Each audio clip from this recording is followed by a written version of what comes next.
What if the biggest problem in your life wasn't around you, but hidden inside your own mind, in silent thoughts that you've never questioned? What if what robs you of peace is not what happened, but what keeps repeating itself inside you, like an echo that does not fall silent even when everything is silent? Perhaps you have already felt this, lying your head on the pillow and, instead of resting, finding a whirlwind of thoughts that do not stop, that accuse, that confuse, that tire. Time passes, but the mind does not slow down, and the more you try to control it, the more it seems to escape. There is something invisible happening, something that few realize, a silent, constant battle where each thought carries a weight, a direction, a consequence. It's not just about what you think, but about what those thoughts are building inside you. The Bible reveals this directly at Proverbs 4:23. Above all things that should be guarded, guard your heart, because out of it are the sources of life. But how do you keep something that seems impossible to control? How to clean up what you can't always identify? There is a key, a deep spiritual principle that was taught by Jesus, but that many overlook because it seems too simple. Something that is not hidden in difficult places, but that remains invisible to those who have never learned to look in the right way. And this is exactly what explains why so many people pray, seek, try to change, but they are still stuck in the same mental cycles. The truth is that God does not begin by transforming the exterior. It starts where no one sees. Romans 12:2 says, "And do not be conformed to this world, but be transformed by the renewing of your mind." There is a transformation that happens in the mind before it appears in life, and without it, nothing really changes. Today, something is going to be revealed here that can change the way you think, feel, and live. It's not a theory. It's not something distant. It's a real, accessible path, but one that requires something few are willing to do. Look within with courage and allow God to enter where you've never left. If you stay until the end, something inside you will begin to align even today in a way that you may never have experienced before. Now you will understand how to identify thoughts that do not come from God, how to replace patterns that bind you with truths that set you free, and how to access an inner silence where God's voice finally becomes clear. In this way, 2 Corinthians 10:5 reminds us that it is possible to destroy counsels and every lofty thing that exalts itself against the knowledge of God, while Philippians 4:8 reveals where to focus the mind. Along this journey, you will realize that you are not alone, and that there is a practical way to get out of chaos and into a steady and peaceful mind. And if this message has already started to speak to you, leave your like, subscribe, and activate the bell, because every action of yours helps this truth reach those who need it. Stay until the end, because something deep will be aligned within you, and this change begins right now in a silent and real way in your mind. There is something that completely changes the way you see your own mind, and perhaps no one has ever explained it to you clearly. Not every thought that passes through you really belongs to you. Some arise from your soul, loaded with old emotions. Others are external influences, and there are those that come directly from God's direction. The problem is that when there is no discernment, everything gets mixed up, and the person begins to believe things that should never have been accepted as truth. This is how internal confusions begin, doubts that seem to have no explanation, fears that come out of nowhere. And without realizing it, the mind is occupied by ideas that shape feelings, decisions, and even the course of life. Jesus revealed this confrontation very clearly when he was led into the wilderness. In Matthew 4, he was tempted not only physically, but mentally. Each proposal was a suggestion, a thought launched with a convincing appearance. But he did not accept it. He answered with truth. And this is where one of the deepest secrets that few apply. John 8:32 states, "And you will know the truth, and the truth will set you free." This means that liberation does not begin without, it begins within, the moment you recognize that not every thought deserves to remain. What many don't realize is that repeated thoughts create internal paths, like trails that get stronger and stronger. When a lie is repeated too many times, it starts to feel like the truth. And this is how the so-called spiritual fortresses arise, mental patterns that imprison without making a sound. The person lives, works, talks, but inside he is trapped in cycles that repeat themselves. That is why the purification of the mind begins with something simple but powerful: mindfulness, not in the sense of fear, but of awareness. Observe what comes in, what remains and what needs to be rejected. The mind is like a land. If it is not taken care of, anything grows. But when there is intention, when there is choice, it becomes a fertile place for God's truth to flourish. And perhaps for the first time, you are realizing that it is not a matter of fighting everything at the same time, but of starting by identifying what does not come from God. Because when that happens, something starts to adjust inside, quietly but very really. If this message from God is speaking to you in a special way, perhaps it is because God wanted you to hear it today. Don't ignore this touch on your heart. If you felt something, write in the comments. Amen. Sometimes a simple word is the beginning of a big change. There is a detail that many people ignore, and that is exactly why they continue to be stuck in the same thoughts, in the same cycles, in the same concerns. The mind is not transformed all at once. It is renewed every day. It's not an event. It's a process. It is not something that happens automatically. It is a silent construction that requires constancy. And when this is not understood, frustration begins to grow because the person expects immediate change but continues to feed the same internal patterns. The Bible reveals a powerful principle in Lamentations 3:22-23. The mercies of the Lord are the cause of our not being consumed. They are renewed every morning. This means that with each new day, there is a real opportunity to start over from within. No matter how it was yesterday, no matter what went through your mind, there is a renewal available today. But it needs to be accessed intentionally. The problem is that many wake up and already enter the automatic flow of thoughts without realizing that they are allowing the mind to follow the same path as always. And this is exactly where one of the deepest secrets taught by God comes in: spiritual discipline, not as an obligation, but as protection. Not as weight, but as alignment. Daniel understood this clearly. Even in an environment of pressure, threat, and persecution, he maintained a constant practice. Daniel 6:10 shows that he prayed 3 times a day, not just when he needed to, but as a way of life. It shaped his mind. This created stability. It strengthened the inside of him in a way that no external circumstance could shake, because the truth is that what you repeat daily begins to define what you naturally think. If the mind is exposed every day to the same worries, the same fears, the same distractions, it gets used to it. But when you begin to consciously replace those patterns with spiritual truths, something begins to change. The renewal of the mind happens when you decide every day to realign your thoughts with what God says and not with what you feel. It is an active process. It's not expecting to feel something different. It's choosing to think differently until the inside follows.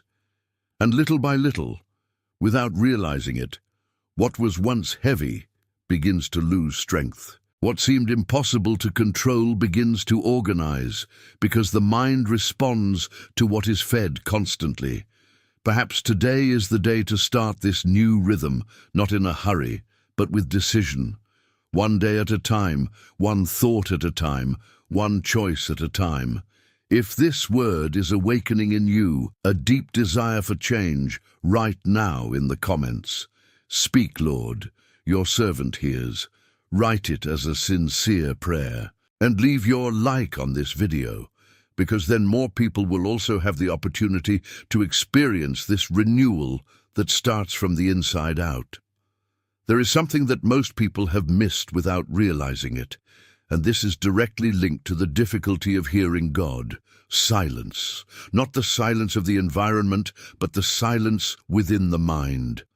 Because it is possible to be in a completely quiet place on the outside and still experience a constant noise on the inside. Racing thoughts, repetitive worries, memories that insist on coming back, all of this creates an internal noise that prevents something essential from happening. God does not compete with this noise. He doesn't force his voice. He doesn't scream to be heard. In 1 Kings 19:11-12, when Elijah was waiting for God in great manifestations, such as strong wind, earthquake, and fire, the Lord was not in any of these signs. God revealed himself in a gentle breeze, something so light that it could only be perceived by a quiet, sensitive, attentive mind. And perhaps here is one of the greatest forgotten secrets. As long as the mind is agitated, God's direction will continue to go unnoticed, not because God is not speaking, but because there is no internal space to listen. The constant acceleration of thoughts creates an invisible barrier where everything seems urgent, everything seems important, but deep down, nothing brings clarity. Jesus understood this deeply. In Luke 5:16, it is written that he withdrew to lonely places to pray. This was not just a spiritual habit, it was a strategy. He moved away from the movement, the voices, the demands, to keep his mind aligned, clean, sensitive. Because silence is not empty. Silence is an environment where God organizes what is disordered within you. And when you start to practice this recollection, something starts to happen naturally. Thoughts that once seemed normal begin to be perceived in a different way. Emotions that were hidden come to the surface. Silence reveals. It shows what's inside, without distractions, without masks. And it is in this place that God begins to act deeply. The mind slows down, the breathing calms down, and little by little, what seemed confusing begins to line up. Not because you solved everything, but because God is rearranging what you couldn't understand on your own. A clean mind is not one that has no thoughts, but one that knows how to discern, that knows how to listen, that knows how to wait. And perhaps, at this very moment, you are realizing how much you need this silence, not as an escape, but as an encounter. A place where there is no hurry, where there is no demand, only presence. If this is touching something inside you, silently and deeply, write in the comments, God is speaking to me. Sometimes acknowledging this is the first step to starting to hear clearly all that he is already trying to show you. There is a decisive point in the purification of the mind that almost no one realizes. And this is exactly where many get stuck. It is not enough to try to reject negative thoughts, because an empty mind will always be filled again. If you just try to push away what makes you feel bad, without putting something in its place, the cycle continues. That's why so many people say, I try not to think about it, but remain stuck in the same patterns. The secret is not only in rejecting, it is in replacing. Jesus revealed this directly in the wilderness. Each time a thought was hurled at him, he didn't just ignore it, he responded. Matthew 4:4 shows this clearly when he says, It is written, Man shall not live by bread alone, but by every word that proceeds from the mouth of God. Notice the pattern. There was no debate, there was no doubt, there was immediate replacement, a thought confronted by a greater truth. And that's exactly what transforms the mind, because thoughts are not overcome by emptiness, they are overcome by truth. When fear appears, it is not enough to say, I will not be afraid. It is necessary to replace it with something stronger, something that comes from God. When anxiety tries to dominate, it is not by ignoring it that it loses strength. It is by filling the mind with confidence. When guilt insists on remaining, it is only broken when grace occupies space. Ephesians 4:23 says, "And be renewed in the spirit of your mind." This shows that renewal does not happen by absence, but by active substitution. It is a conscious choice. It is deciding that certain thoughts will not remain, and at the same time choosing which ones will occupy that place. The Word of God is no longer just something you listen to and becomes a living tool within your mind. She enters the place where there was doubt, fear, confusion before, and begins to reorganize everything. Gradually, what once seemed automatic begins to change. New thoughts generate new emotions, and new emotions begin to produce different attitudes. And maybe you're realizing now that it's not about fighting your mind, but about teaching your mind to think differently. It's not constant resistance, it's direction. It is deciding every day what will remain inside you. And when this process begins, something powerful happens silently. Your mind begins to align with the sky. And when thoughts align, life begins to follow this same path from the inside out, firmly, steadily, and really. If you are here so far, it is because God is speaking to you in a very personal way. There is something being adjusted within you, even if you cannot explain it yet. And at the end of this video, we're going to pray together.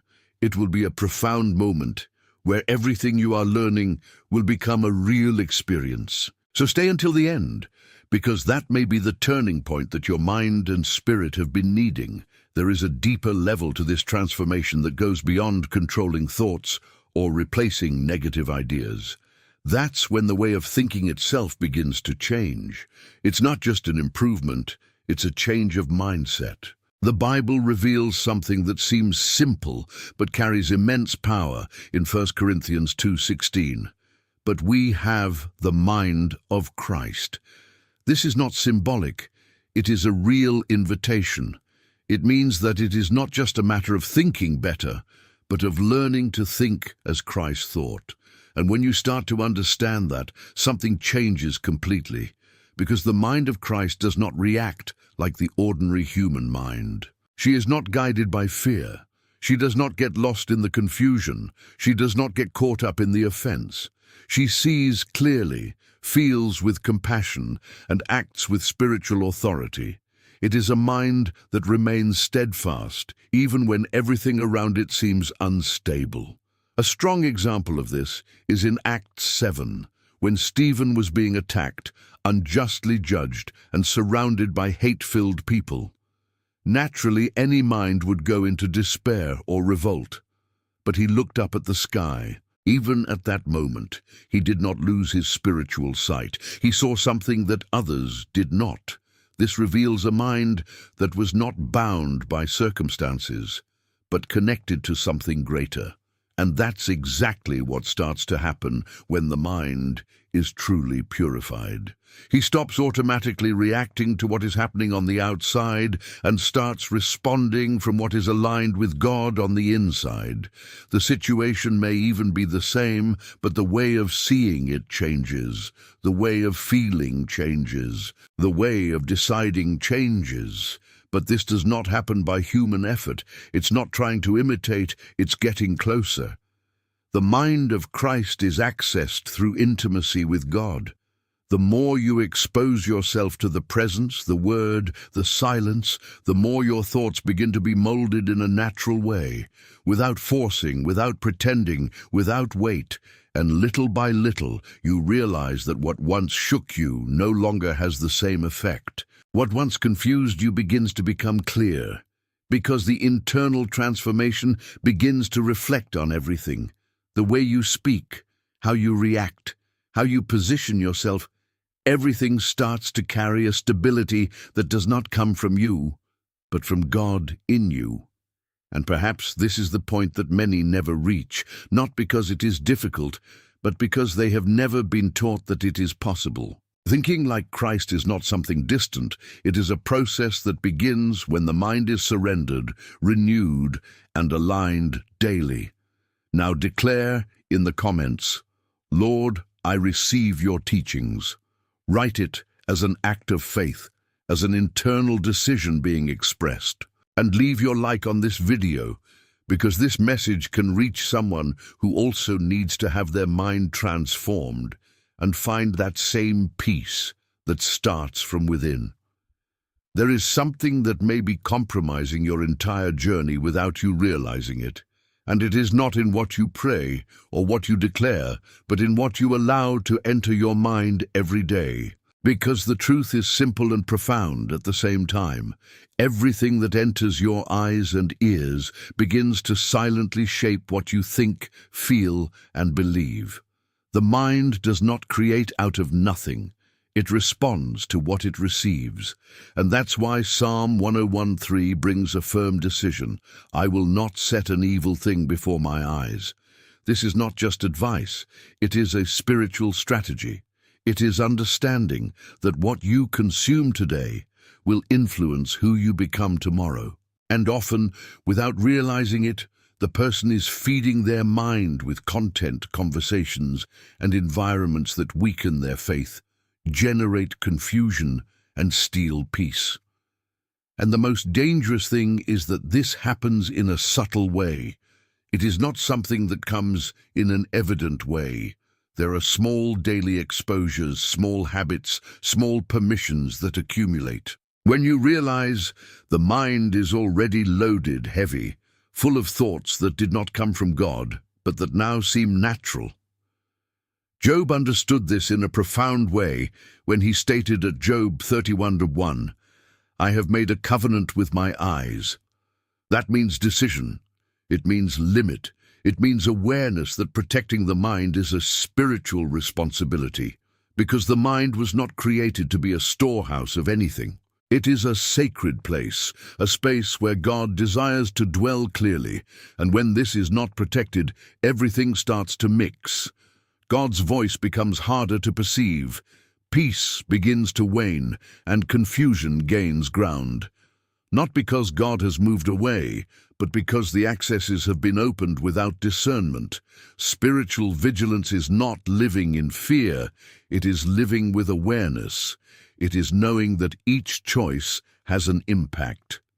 Mental purity begins with simple but consistent decisions. What you listen to, what you watch, who you talk to, the environment you frequent, all this forms a set that feeds or contaminates your mind. And when you start adjusting those ports, something changes quickly. The mind becomes lighter, clearer, more sensitive. You start to realize that it's not about doing more, it's about filtering better. It's not about overexertion, it's about conscious choices. And these choices build an internal environment where God can act freely, without constant interference. Perhaps today is the time to look at these doors more closely, not with guilt, but with decision. Because protecting your mind is actually honoring what God is doing within you. If this message is already touching your heart, understand that this is no coincidence. God uses moments like this to awaken something new within us. And if you felt it in a real way, take advantage of this moment to act too. When you like, subscribe, and activate the bell, this message reaches other people who also need this direction. Do this now, and allow this current of faith to continue reaching lives that have been waiting for this word. There is one area of the mind that many people avoid touching, but which continues to silently influence everything they think about today. Wounded memories, unresolved experiences, words that marked, situations that left scars. All this is not in the past as many imagine. These memories are still alive, shaping thoughts, creating automatic reactions, feeding insecurities that seem to have no explanation. And the deepest thing is that, many times, the person does not even realize that they are being guided by these marks. She just feels the weight, the repetition of the same feelings, the same doubts coming back at different times. And this creates cycles, negative thoughts that arise without warning, emotions that seem disproportionate, decisions influenced by something that happened a long time ago. But there is a powerful truth that completely changes this scenario. God doesn't just forgive, He heals. Psalm 147:3 states, He heals the brokenhearted and binds up their wounds. This means that God does not ignore pain, He enters into it. He doesn't ask you to forget, He transforms the meaning of what happened. Jose lived this in a profound way. After being betrayed, sold, wronged and forgotten, he could have carried a mind full of pain and revolt. But when he had the opportunity to look back on everything he had experienced, he said something that reveals a very high level of inner healing in Genesis 50:20. You meant evil against me, but God has made it good. This was not a denial of pain, it was a transformation of perspective. And that is exactly what God desires to do in the mind, not to erase the past, but to heal the way it is remembered. Because while pain continues to be seen without the presence of God, it continues to generate negative thoughts. But when God's truth enters that memory, something changes. What used to generate weight begins to lose strength. What once imprisoned begins to dissolve. Inner healing happens when you allow God to touch these areas, without resistance, without hiding. And this is not a one-day process, but it is a real path. Gradually, thoughts that were previously automatic begin to be replaced. Reactions begin to change. The mind stops repeating old patterns because it is no longer stuck in the same pain. And maybe you're realizing now that some things you feel today didn't start today. But they don't have to continue either. Because when God comes in, He doesn't just relieve, He transforms. If this message has touched something deep within you, perhaps it is time to also lift someone up in prayer. Write in the comments the name of a person who needs this healing, someone who has come to your heart now. By doing so, you connect with a chain of faith, where each name is presented before God, and together we believe that something powerful can happen in each one's life. There is a level of spiritual protection that is only accessed when the mind learns to discern, because it's not enough to have thoughts, it's not enough to feel something, it's not enough to even look right. The question that changes everything is, does this come from God or not? And this is exactly where many get lost, because they live reacting to what they feel without filtering the origin of what they are thinking. Hebrews 5:14 reveals something profound. Their senses are trained to discern both good and evil. This shows that discernment is not something automatic, it is something developed. It is an ongoing exercise. It is like a spiritual muscle that is strengthened as you practice, observe, seek to understand, and get closer to God. At first, it may seem difficult, because God's voice does not always come in an obvious way. Sometimes it is soft, calm, firm, but without pressure, unlike many thoughts that arise loaded with fear, anxiety, or confusion. And it is in this contrast that discernment begins to grow. Samuel lived exactly this process. In 1 Samuel 3, he heard a voice, but he didn't immediately recognize that it was God. He had to learn. He needed guidance. It needed repetition. Until the time came when he consciously replied, "Speak, Lord, for your servant hears." This shows that recognizing God's voice is a process of built sensitivity, not something instantaneous.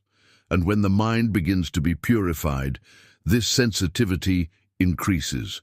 You start to notice differences that previously went unnoticed. Thoughts that once seemed normal begin to be questioned. Directions that once generated doubt are beginning to bring peace. Because the mind is tuning in with the sky, like someone who learns to recognize a voice in the midst of many others. Discernment protects. It prevents you from accepting any thought as truth. It creates an internal filter that separates what it edifies from what it destroys. And more than that, it strengthens your decisions. Because when you know where the direction is coming from, you walk more safely, more firmly, more peacefully. And maybe you're understanding now that it's not just about clearing the mind, but learning to keep it aligned, because a mind purified without discernment can be lost again. But when there is this active sensitivity, you start living differently, more aware, more attentive, more connected. Nothing happens by chance. If you have come this far, it is because there is something being awakened within you, and what is yet to come can touch even deeper areas. Stay until the end, because there is a prepared moment that can transform not only your thoughts, but the way you position yourself spiritually from now on. There is a time in life when the greatest anguish is not the unwillingness to move forward, but the lack of clarity about where to go. The mind is divided, full of possibilities, loaded with doubts, and each choice seems too heavy. And the more a person tries to solve this just by thinking, the more confused he feels, because a mind full of noise can never perceive a direction accurately.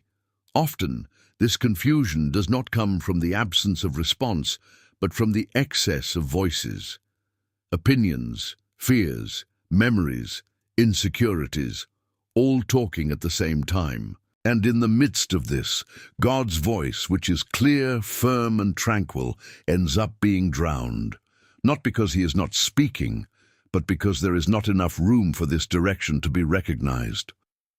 The Bible reveals a principle that completely changes this perspective in 1 Corinthians 14:33. For God is not a God of confusion, but of peace. This means that when something comes from God, even if it is challenging, it carries an inner peace that underpins the decision. But that which breeds constant confusion, paralyzing doubt and deep uneasiness hardly originates in him. Abraham experienced something that totally confronts human logic. In Genesis 12:1, God tells him to leave his land from his relatives and go to a place that would yet be shown. There was no map, there were no details, there were no visible guarantees.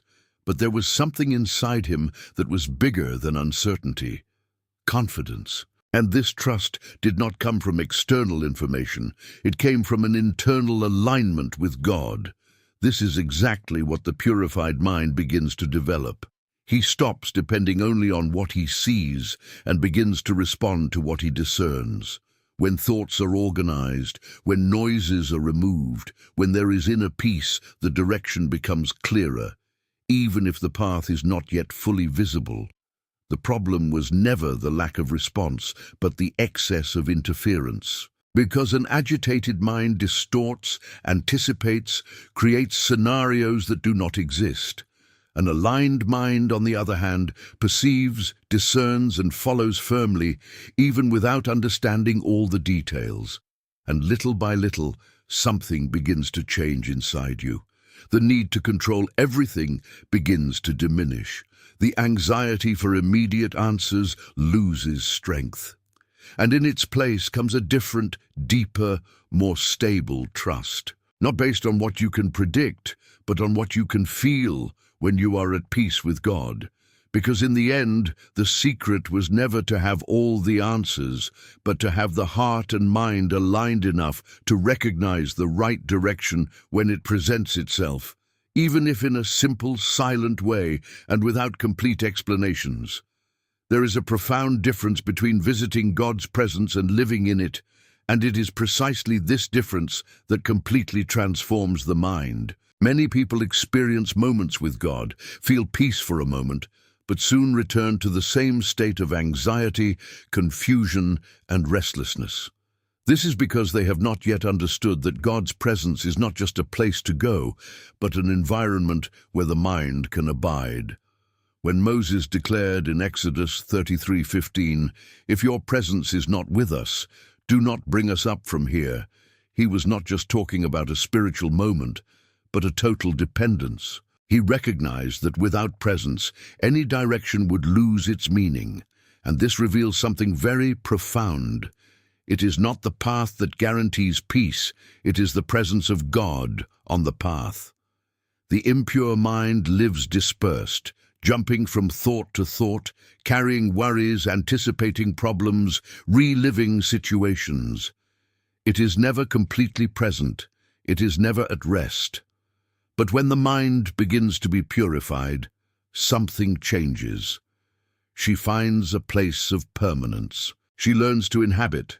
Psalm 16:11 declares, "In your presence there is a fullness of joy." This is not a momentary joy. It is a continuous condition. It is an internal state that does not depend on what is happening around you. And that's exactly what starts to reorganize thoughts. Anxiety loses space, haste decreases, confusion dissolves, because God's presence brings order. And the more you become aware of that presence, the more it influences how you think. It's not something forced, it's something natural. You begin to realize that you are not alone within your own mind. There is a constant companionship, a gentle direction, a sustaining peace. God's presence begins to occupy spaces that were previously full of noise, and what once seemed heavy is being replaced by a lightness that does not depend on explanation. The mind ceases to be a place of conflict and becomes a place of communion. And this is one of the deepest secrets taught by God. He doesn't just want to visit you, He wants to dwell in you. He wants your mind to become an environment where He can stand, speak, direct, and bring rest. Perhaps you are realizing now that you don't have to wait for a specific moment to feel this presence. It is already available, but it needs to be recognized, welcomed, cultivated. That word didn't come to you by chance. If something inside you has been touched silently, write in the comments, "I trust in God." Let this be your response, not just in words, but as an inner positioning in the face of what He is beginning to do within you now. There is a silent question that many people carry around for years. What is my purpose? And the more they try to find that answer by looking only outward, the more confused they become. Because God's purpose is not something that is found first in circumstances, but in the aligned mind. When thoughts are disorganized, contaminated by fear, comparison, or insecurity, even what is clear begins to seem distant. Jeremiah 29:11 reveals something that completely changes this search. "For I know the thoughts that I think of you, says the Lord, thoughts of peace and not of evil, to give you the end you are waiting for." This shows that the purpose already exists in God's mind, but it is only understood when our mind begins to align with His. It is not God who is silent. It is often the mind that is still too full to discern. Paul experienced this transformation in a radical way. Before he had his mind aligned, he believed he was on the right track, making decisions with conviction, but completely disconnected from his true purpose. It was in the encounter with God that everything changed. In Acts 9, that moment not only altered his direction, but redefined his way of thinking. And this is essential to understand. The purpose has not changed. His mind has been adjusted to see what has always been determined. And that's exactly what starts to happen when the mind is purified. The person stops reacting to what appears and starts to clearly discern what should be done. Decisions are no longer based only on emotions or external pressures and start to carry a firm internal direction aligned with God. Purpose is not an unattainable mystery, but neither is it something that reveals itself in a confused mind. It becomes evident when there is clarity, when there is peace, when there is alignment. And this clarity does not come from ready-made answers, but from an organized, sensitive, and connected interior. The clean mind does not live lost. It may not even know all the details of the path, but it knows when it is in the right direction. There is a silent conviction, a security that does not depend on external guarantees, and that changes everything. Because when you start living like this, each step stops being a weight and becomes a natural continuation of something that is already being built inside you. And perhaps you're beginning to realize that what you seek so much outside, God has already begun to organize within, not as an immediate response, but as a direction that reveals itself as your mind aligns. If you've come this far, it's not by chance. There is something being revealed progressively, layer by layer, within you. Don't leave now, because what's still coming may shed light on areas you didn't even know were blocked. God still has something very specific to speak to your heart. There is a type of pain that does not appear in the body, but weighs on the mind in a way that is difficult to explain. Thoughts that don't stop, worries that come back without warning, a constant restlessness that takes away rest and steals the lightness of the days. And often, those who experience this don't just want an answer, they want relief. He wants silence inside. He wants to feel that everything is at peace, even when life has not yet been resolved on the outside. And it is exactly at this point that many have not yet understood something essential. God not only guides, He consoles. He doesn't just offer direction, He goes into pain. 2 Corinthians 1:3-4 reveals this in a profound way. Blessed be the God of all comfort, who comforts us in all our affliction. This means that there is no suffering that goes unnoticed by Him, and more than that, there is no pain that He cannot touch. Anna lived an intense, silent suffering, carried within her soul. In 1 Samuel 1, we see a woman who wept, who was in anguish, who could not find rest. But there was a moment when she decided to pour everything out before God, without reservation, without hiding anything, and something changed. It was not the external situation immediately, but the interior of it. The Bible says that after that moment she no longer had the same countenance. This reveals a powerful secret. God's consolation does not depend on the immediate solution of problems. It happens when God's presence reaches the place where the pain is, and when that happens, the mind starts to slow down. The weight decreases. Anguish loses strength. Not because everything has been resolved, but because something inside has been restored. The purified mind learns to rest in that place. He learns that not everything needs to be understood on the spot, nor does everything need to have an immediate response. There is a peace that does not depend on explanation, a peace that sustains even when there are still questions. And that peace can only come from God. It is a presence that soothes, that involves, that reorganizes the interior without making noise. Gradually, thoughts that were previously restless begin to quiet down. Emotions that were disordered begin to find balance, and the person realizes that he is no longer being dominated by what he feels, but sustained by something greater. Because true consolation is not the absence of problems, it is the presence of God in the midst of them. It is knowing that even without understanding everything, there is care, attention, love that does not fail. And when the mind experiences this, it begins to change from the inside out.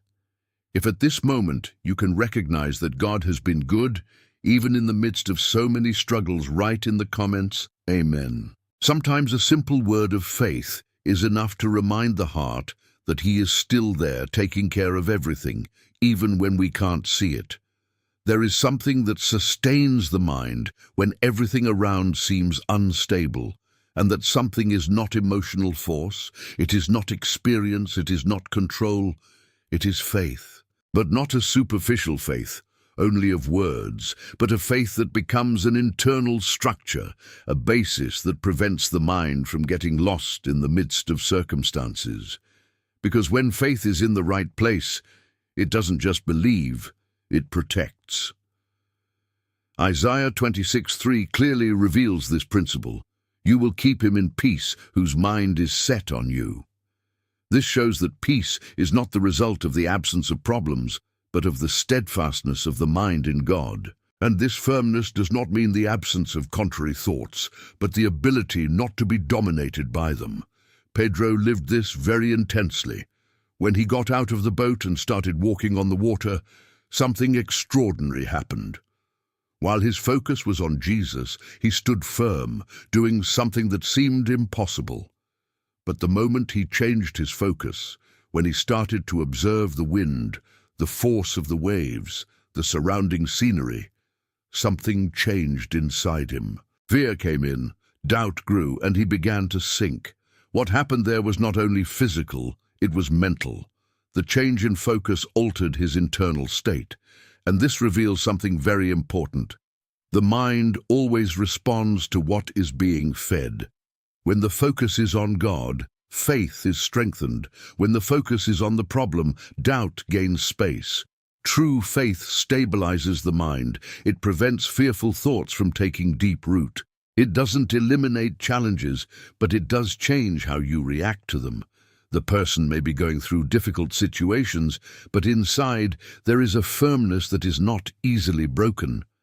And when the mind begins to be purified, that faith becomes more constant. It does not depend so much on what is happening outside, but on what is already established inside. One learns to stand firm, even when everything seems otherwise. Learn not to get carried away by every thought that arises, because fear will always try to enter, doubt will always try to present itself, but faith decides who remains. And this decision is often silent, internal, made at the moment you choose to trust, even without understanding. And little by little, this is creating a stability that did not exist before. The mind stops oscillating so easily. Emotions begin to align. And what once generated despair is now faced with a calm that is not natural but spiritual. This word is not for everyone. If you have come this far, it is because there is something being strengthened within you now. Do not stop at this time, because what is yet to come can bring you to a level of understanding and peace that you may never have experienced before. There is something that prevents the mind from getting completely lost in the midst of the uncertainties of life, and that something is not in what the eyes see, but in what the heart decides to believe. Because when everything around changes, when circumstances seem unstable, when answers don't arrive in the expected time, the mind naturally tries to look for support in the visible, and it is exactly at this moment that many become destabilized, because what is visible is not always firm. The mind that has not yet been purified reacts to what happens. It goes up when everything is fine, and goes down when something gets out of control. But the mind aligned with God learns to stand on something that doesn't change, His promises. Joshua 21:45 authoritatively declares, "No promise failed of all the good words which the Lord had spoken." This means that regardless of the time, the setting, or the difficulties, what God has said remains intact. And this is where the mind finds stability. Not because everything is solved, but because there is a base that cannot be shaken. God's promises act as anchors. They do not prevent the wind from blowing, but they prevent the mind from being carried away by it. Abraham lived exactly that level of trust. Romans 4:18 says that he believed against hope. This means that even when there were no outward signs to confirm the promise, he decided to stand firm inwardly. His mind was not attached to what he saw, but to what God had said. And this reveals a powerful principle.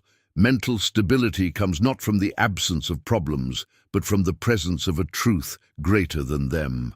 When thoughts of doubt begin to arise, when uncertainty tries to take up space, God's word comes in as a reassurance, not as an empty repetition, but as a living truth that repositions the interior. The mind that clings to promises does not ignore reality, but chooses not to be dominated by it. She recognizes the challenges, but does not allow them to define her direction. There is a firmness that does not depend on the moment, but on what has been established by God. And little by little, something begins to strengthen within you. A deeper, more stable trust, less dependent on what is happening around you.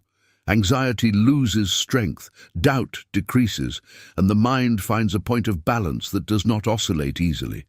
Because when the mind learns to anchor itself in the promises, it stops drifting. He starts to have direction, firmness, and peace, even when the path is not yet completely clear.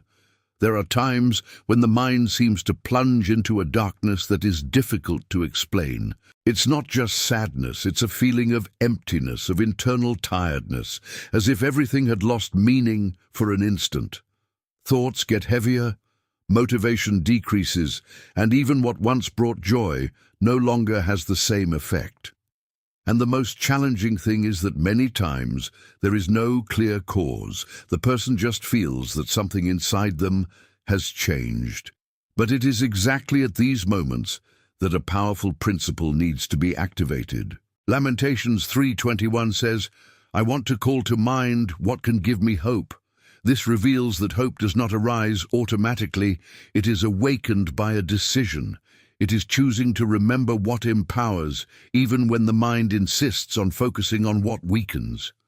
Elijah experienced something very similar. After experiencing one of the most powerful moments of his life, he found himself dejected, tired, emotionally drained. In 1 Kings 19, he even wants to stop, to flee, to give up. This shows that even someone who is spiritually strong can face inner darkness, but God did not leave him in that state. God approached, cared for, restored, and gradually repositioned his mind. This shows something essential.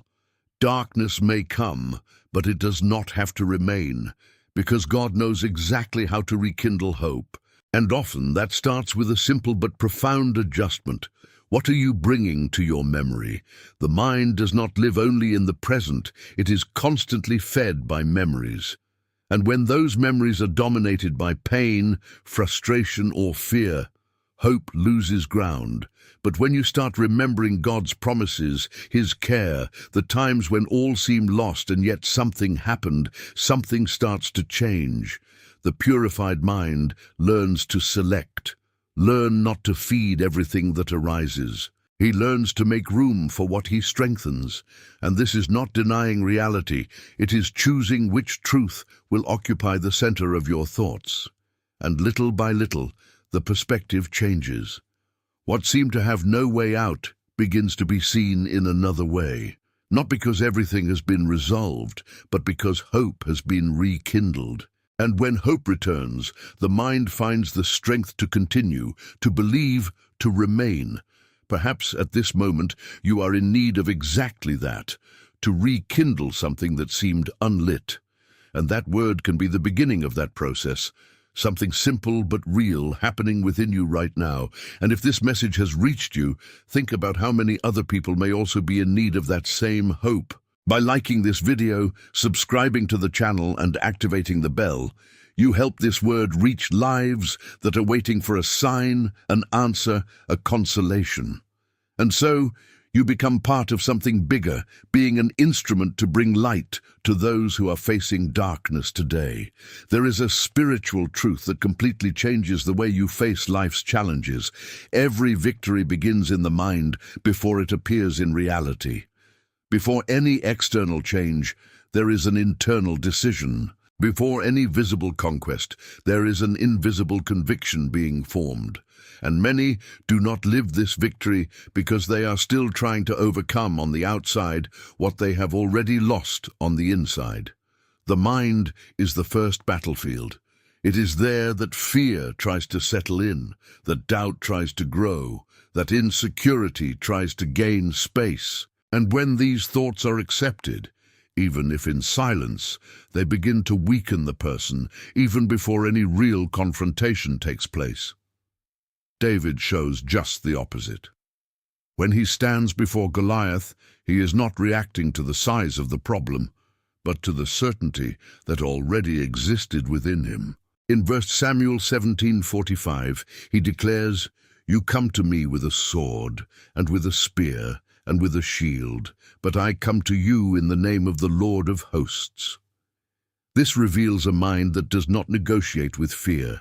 He does not ignore the giant, But he also does not allow the giant's presence to define what he believes, and that's exactly what the purified mind begins to develop. It is no longer influenced only by what it sees and is guided by what it believes. Because fear will always try to present arguments. It will always try to appear bigger, stronger, more convincing. But faith, when it is established, does not enter into negotiation. Romans 8:37 states, "But in all these things we are more than conquerors through him who loved us." This is not a promise conditioned by circumstances. It is an identity. And when the mind begins to align with that truth, something changes profoundly. The person stops seeing himself as someone who is trying to win and starts to position himself as someone who already carries this victory within himself. This does not mean the absence of struggle, but a change of posture. The mind stops anticipating defeat and starts to sustain confidence, and this internal change completely alters the way you act, how you speak, how you react, because in the end, the mind always sets the path before the steps. If she is dominated by fear, every decision will be limited. But if it is aligned with God, even in the face of great challenges, it remains steadfast. And it is in this place that the real victory begins to form, not as an immediate external event, but as an internal certainty that is not easily shaken. A silent conviction that sustains you even when everything seems otherwise, and that prepares the way for what has already been conquered within you to begin to manifest itself on the outside as well. There is a spiritual movement that few realize, but which has the power to deeply purify the mind.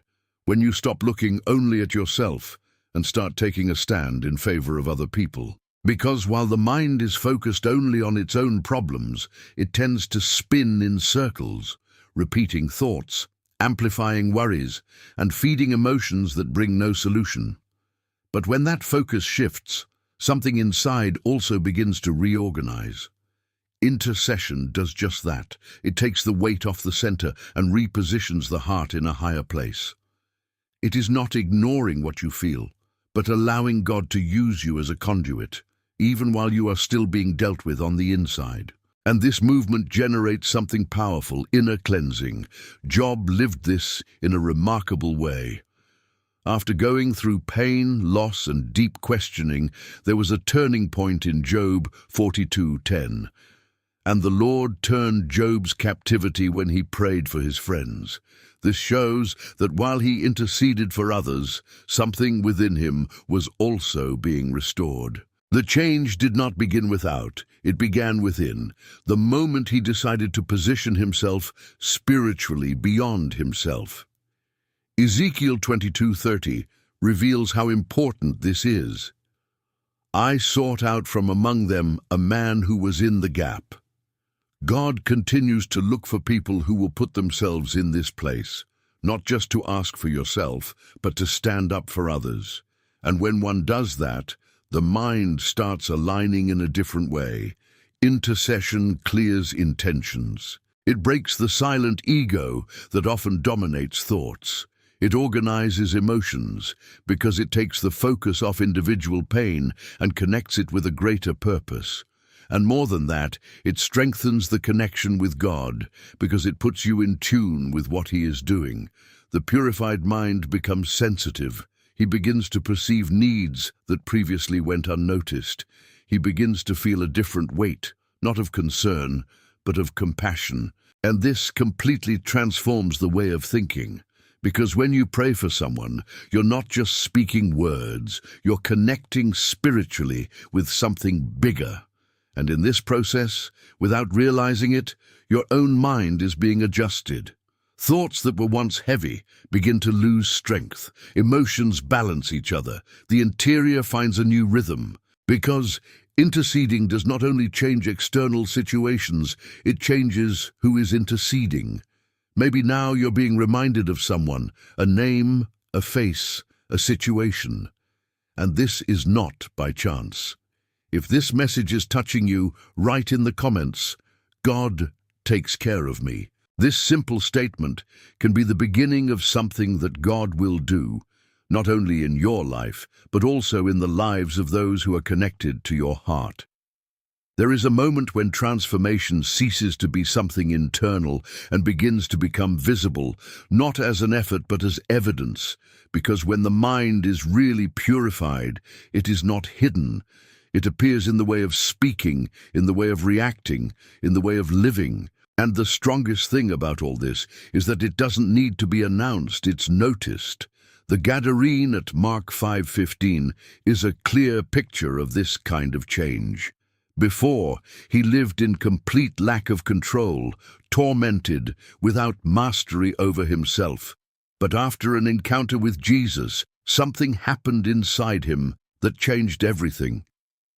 The Bible says that he was found seated, clothed, and in his right mind. This was not just a change in behavior, it was a transformation of mind. And this transformation became visible to everyone around. And that's exactly what begins to happen when God purifies someone's mind. The person may even continue in the same environment, with the same responsibilities, facing the same challenges.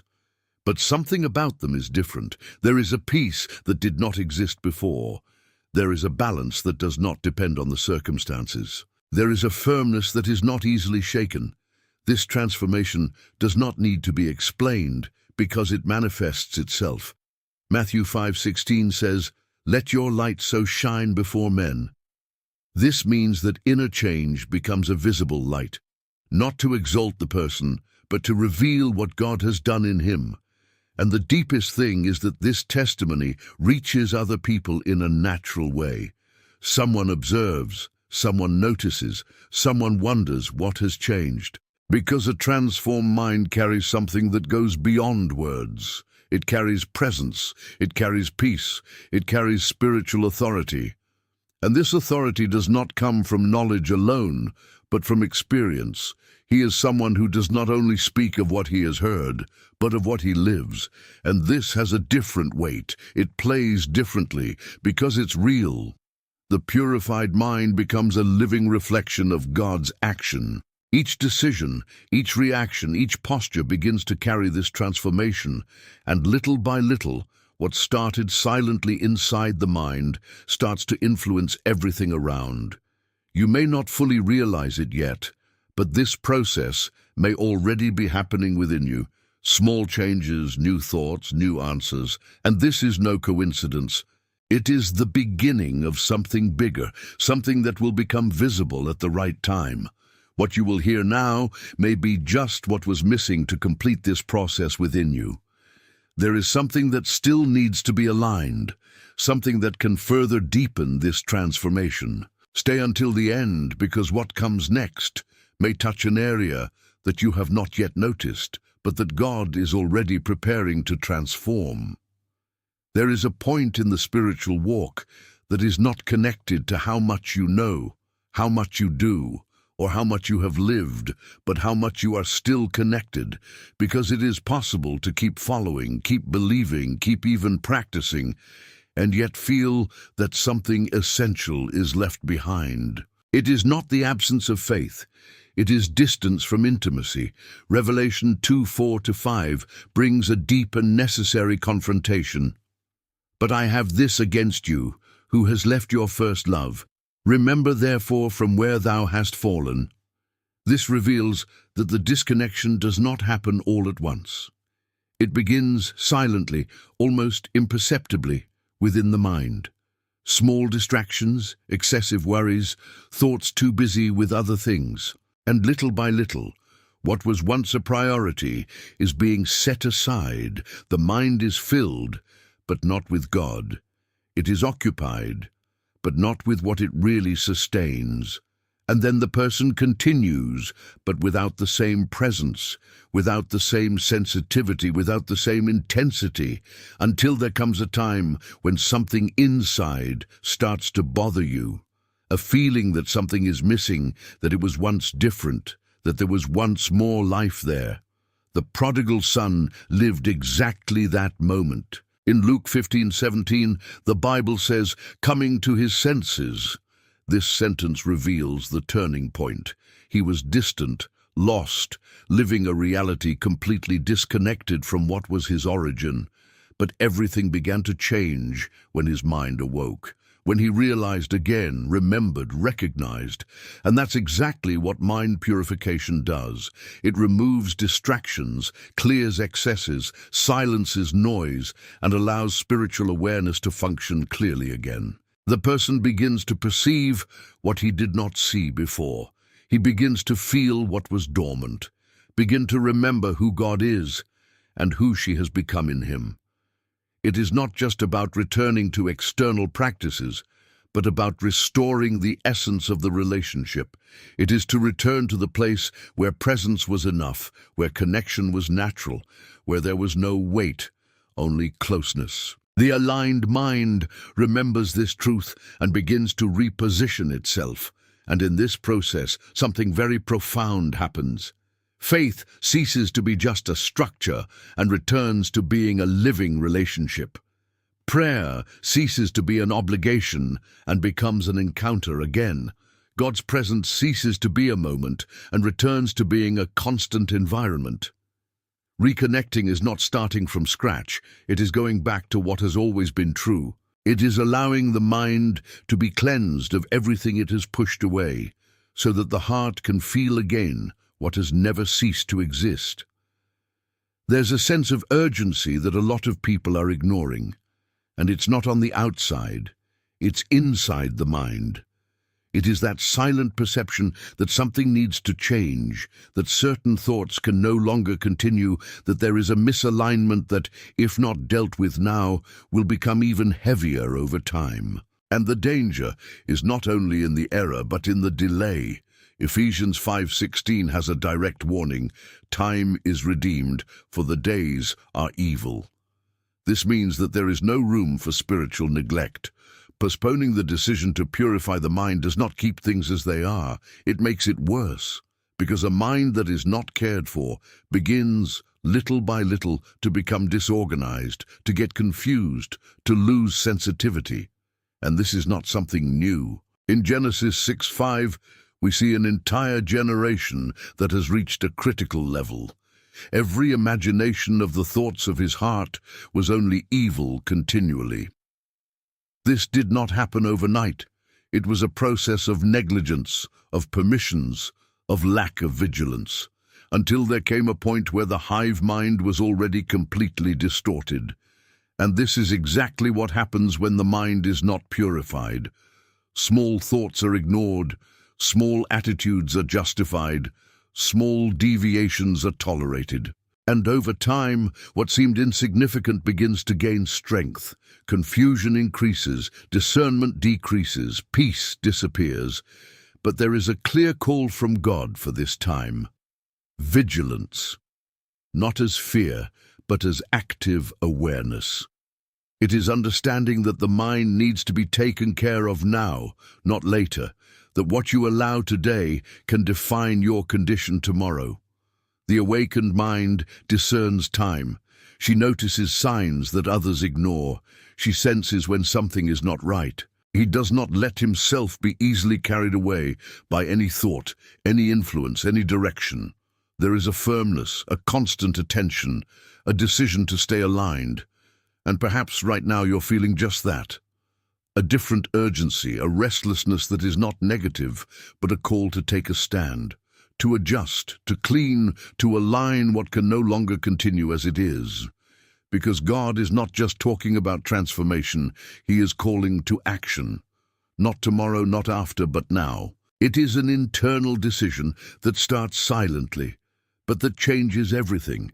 And if this message has awakened something within you, perhaps it is time to present it before God. Write in the comments what is in your heart, a prayer request, something that you feel needs to be transformed. When you do this, you're not just writing, you are positioning yourself spiritually, and together with other people, creating a chain of faith where God begins to act in a powerful way.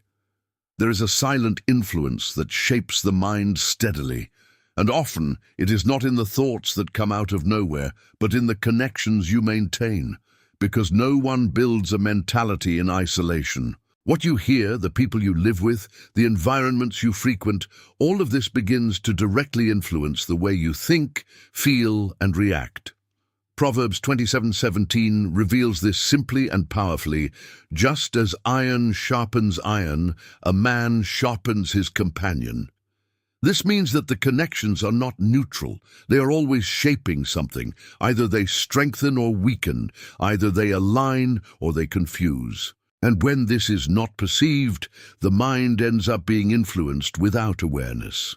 Many people try to purify their minds on their own, but they remain inserted in environments that feed exactly what they are trying to overcome. And this generates constant conflict, because while one part wants change, the other continues to be influenced by the same standards. Acts 2:42 shows a different model, a community that persevered in doctrine, fellowship, the breaking of bread, and prayers. This was not just a spiritual practice, it was an environment that strengthened the hive mind. People connected, aligned, growing together, and it created an atmosphere where thoughts were edified, where faith was strengthened, where God's direction was clearer. The mind was not made to walk alone. It is strengthened when it is inserted in a healthy environment, where there are words that edify, conversations that direct, presences that add up. Because in these environments, even in moments of weakness, there is support. There is someone who remembers the truth when you forget. There is someone who strengthens you when you are tired.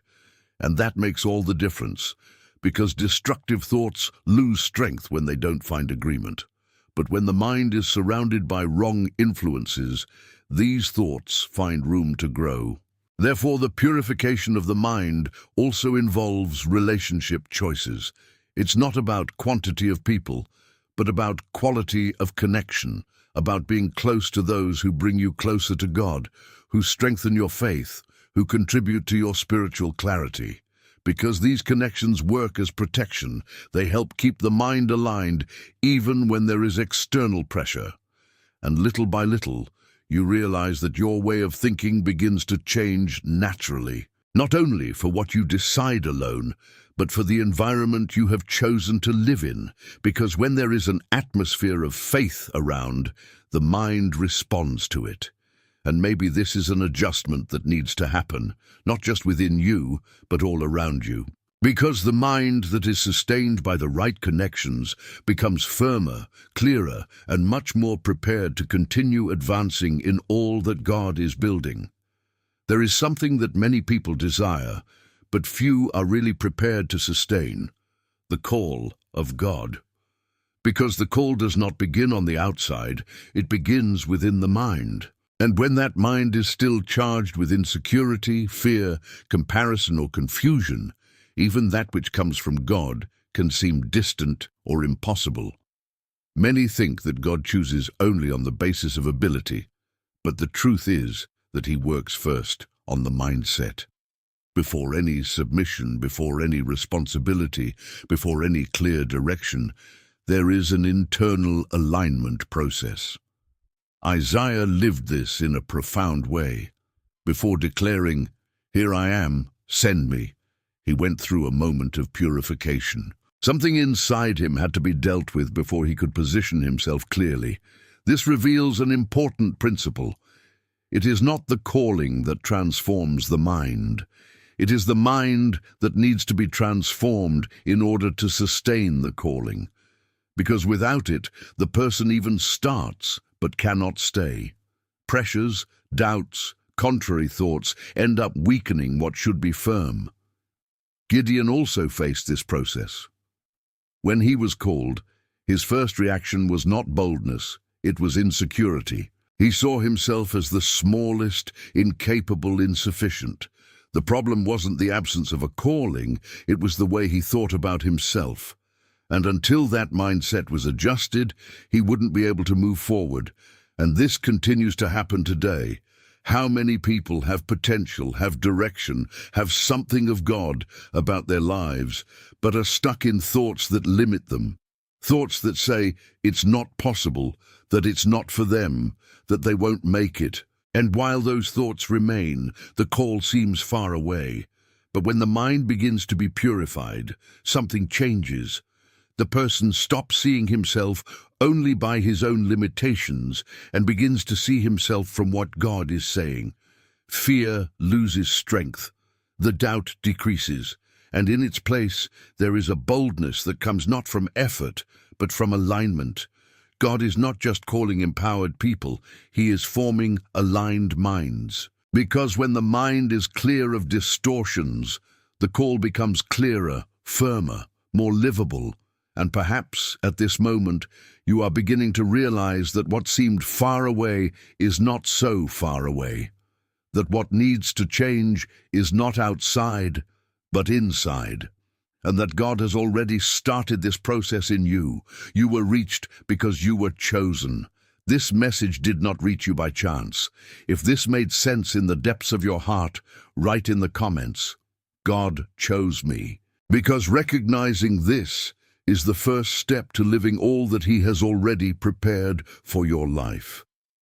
There is a question that many people carry in silence. Why does it seem so difficult to hear God clearly? It's not a lack of will. It's not a lack of faith. It's often too much noise, because God keeps speaking, but not every mind is prepared to recognize His voice. John 10:27 reveals a direct and powerful truth. My sheep hear my voice, and I know them, and they follow me. This means that hearing God is not something reserved for the few, but is a spiritual capacity that needs to be developed. The problem is not in God who does not speak, but in the mind that has not yet learned to discern.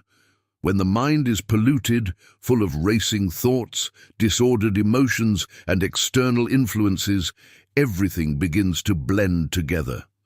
The voice of God is confused with one's own anxiety, with fear, with momentary impulses, and then the person begins to act based on what they feel, believing that they are being guided, when in fact they are just reacting.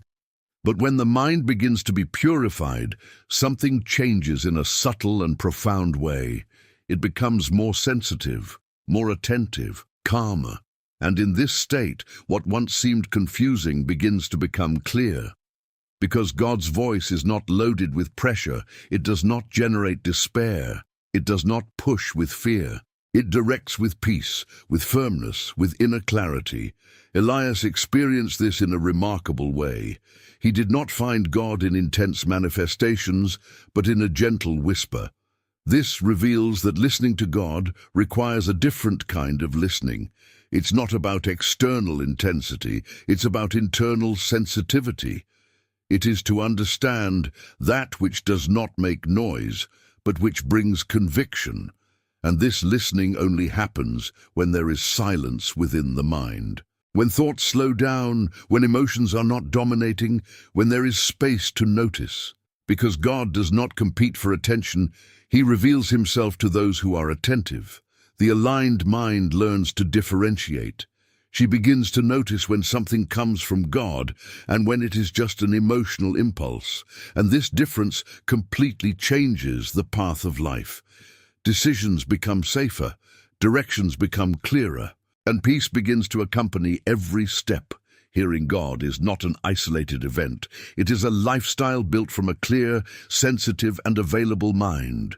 It is a process that deepens with time, with practice, with surrender. Maybe you've been waiting for an answer for a long time, trying to figure out which direction to go, which decision to make. And what you will hear next may be exactly what was missing for that voice to become clear within you.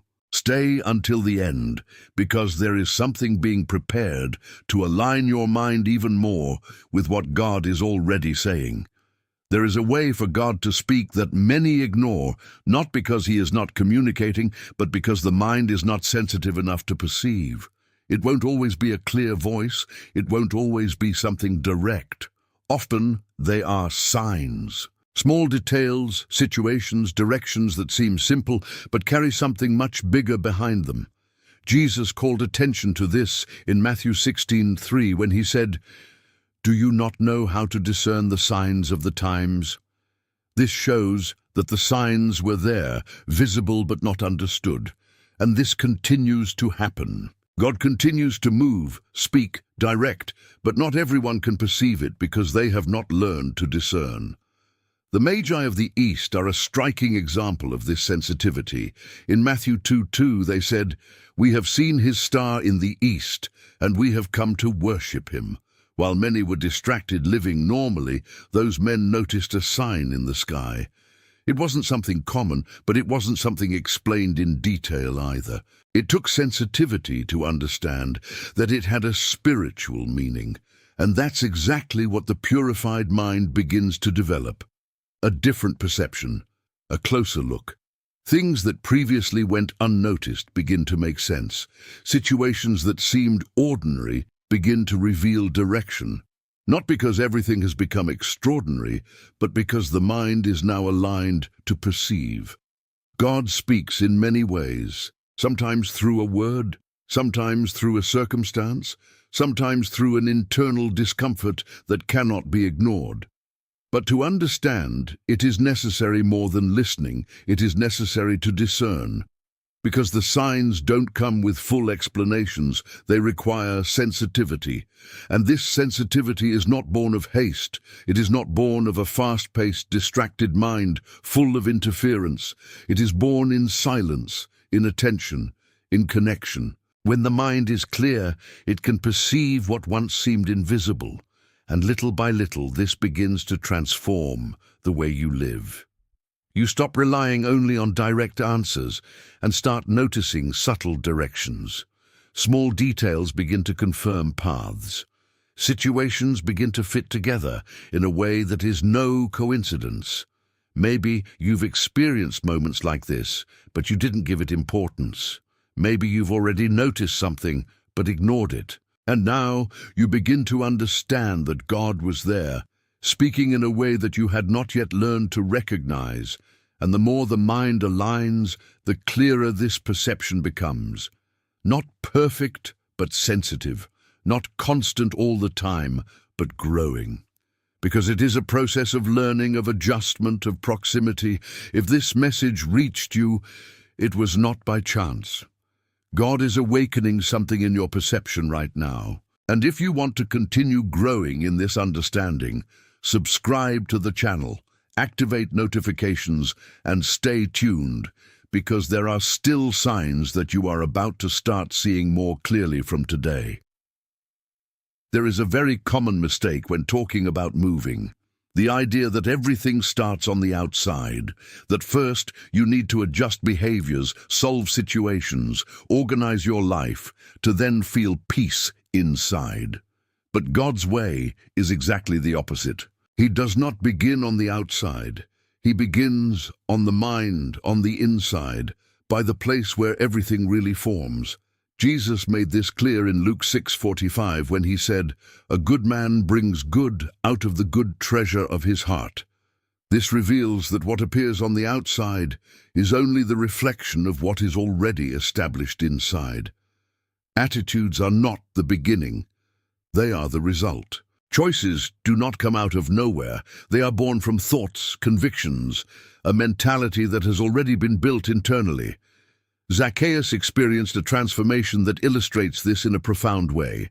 In Luke 19:8, after an encounter with Jesus, he makes a surprising decision to return what he had stolen and still return much more.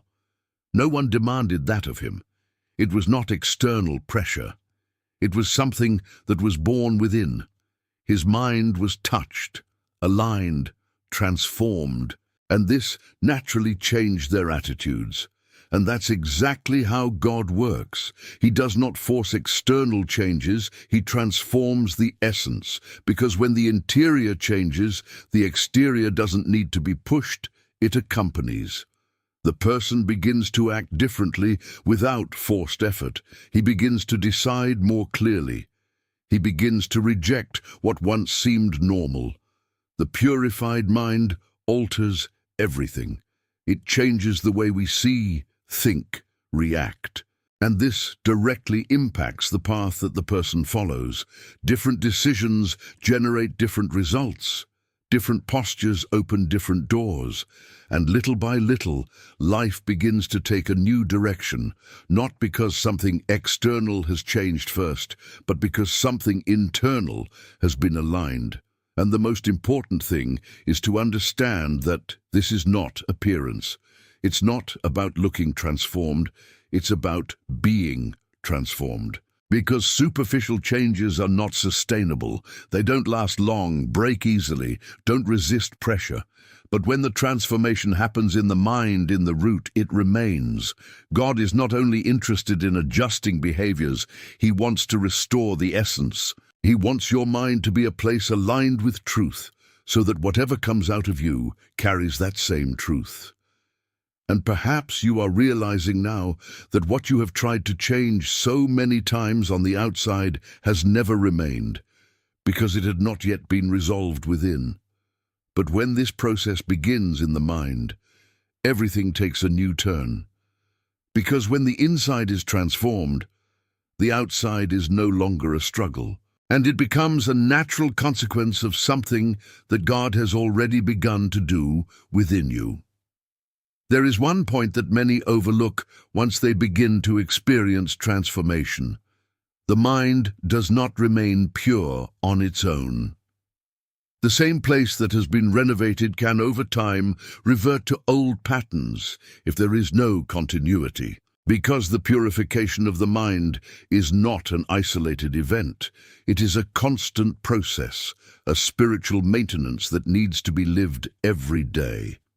Colossians 3:10 clearly reveals this when it says, "And you have put on the new, which is being renewed for knowledge according to the image of Him who created it." Renewal is not something that happened and ended, it is something that continues to happen. It is a flow, a movement, a daily construction, and when this is neglected, the mind begins to slowly return to old patterns, almost without realizing it. That is why David, even though he was one who had intimacy with God, made a profound cry in Psalm 51:10. "Create in me, O God, a clean heart, and renew in me a right spirit." He didn't just ask for it once, but expressed a continual need. He understood that inner purity needed to be cultivated, protected, constantly renewed. And this reveals something essential. It is not enough to achieve a moment of clarity. It is necessary to sustain it, because the mind is influenced every day by situations, by thoughts, by emotions, and without vigilance, what has been aligned can start to unravel again. Spiritual renewal is like caring for something precious. It is not a heavy effort, but a constant attention. It is noticing when a thought is not aligned. It's adjusting when something starts to move out of place. It is returning to the presence of God, even on ordinary days, not just in difficult times. Without this continuity, old cycles try to return. Thoughts that had already been overcome begin to appear again. Emotions that were already balanced oscillate again. And this does not mean that all has been lost, but it does show that the mind needs to be constantly realigned. Dependence on God becomes essential in this process, because it's not about self-strength, it's about staying connected. It's about recognizing that every day there is an opportunity to renew, to clean, to adjust. And that keeps the mind light, sensitive, steady. And little by little this practice becomes natural, not as an obligation, but as a lifestyle. The person learns to perceive faster, to adjust sooner, not to allow thoughts to become disorganized for too long. There is a quiet vigilance, an active conscience, a constant connection. Because the mind that remains in continual renewal not only avoids setbacks, it grows, it is strengthened, it deepens, and each day becomes a new opportunity to align the inner with what God is doing. Few people will understand the depth of this process, but if you are here, it is because something inside you is being worked on in a real way. Don't ignore it. Continue to the end, because there is still a deeper level of transformation that can be released in your life. There is a silent danger that does not present itself in an obvious way, and that is precisely why it deceives so many people. Not everything that seems spiritual comes from God. Not every word that sounds beautiful carries truth. Not every path that seems right has actually been directed by Him. And when the mind is not prepared, it accepts without filtering, believes without discerning, and follows without perceiving the risk. Jesus warned about this directly in Matthew 24:24. False Christs and false prophets will arise and do such great signs and wonders that, if possible, they would deceive even the elect. This shows that deception is not something superficial. It may look convincing, it may seem right, it may even look spiritual, and this is exactly why discernment becomes essential. Eva lived this moment at the beginning of everything. In Genesis 3:6, she looked, evaluated, and made a decision based on what looked good. The problem was not only what she saw, but the lack of filter. The information arrived, but it was not correctly discerned. And this made room for a deception that began in the mind before it became an action. And that's exactly how it happens. Deception does not begin externally. It begins within, in the way a thought is received. When the mind is not aligned with the truth, it becomes vulnerable. It accepts ideas that seem harmless, but that gradually distort perception. The purified mind works differently. It does not automatically accept everything. It observes, analyzes, discerns. There is an active filter, a sensitivity that senses when something does not come from God, even if it seems convincing. And this filter is built through truth. The truth needs to be constant, not only known, but applied, because it is what protects the mind against distortions. When the truth is established, that which does not align with it begins to be identified more easily. No matter the appearance, no matter the speech, the mind recognizes when something does not carry the essence of God. And this generates a different attitude. The person stops being passive and becomes conscious. He does not let himself be carried away by any influence. He is not easily impressed. He does not follow without confirming. There is a firmness, a clarity, an inner security that comes from alignment, because the aligned mind does not live in constant doubt, but neither does it live in naivety. It proves, discerns, evaluates. And this is not excessive distrust, it is spiritual maturity, and maybe you're starting to realize how necessary this is. Because in an environment where many voices speak at the same time, discernment becomes an indispensable protection. The mind that learns to filter through truth not only avoids deception, it remains steady and aligned, even when everything around it seems confusing. There is a turning point in the purification of the mind that completely transforms the way you live. When you understand that you have not been called to be dominated by your thoughts, but to rule them. Because as long as the mind remains passive, any thought finds space, any emotion gains strength, any doubt can set in. But when there is spiritual authority, everything changes. Jesus declared in Luke 10:19, "Behold, I give you power to tread on serpents and scorpions, and all the strength of the enemy." This is not only about the external spiritual world, but also about that which tries to act within the mind. Thoughts have no authority of their own. They only remain when they are not confronted.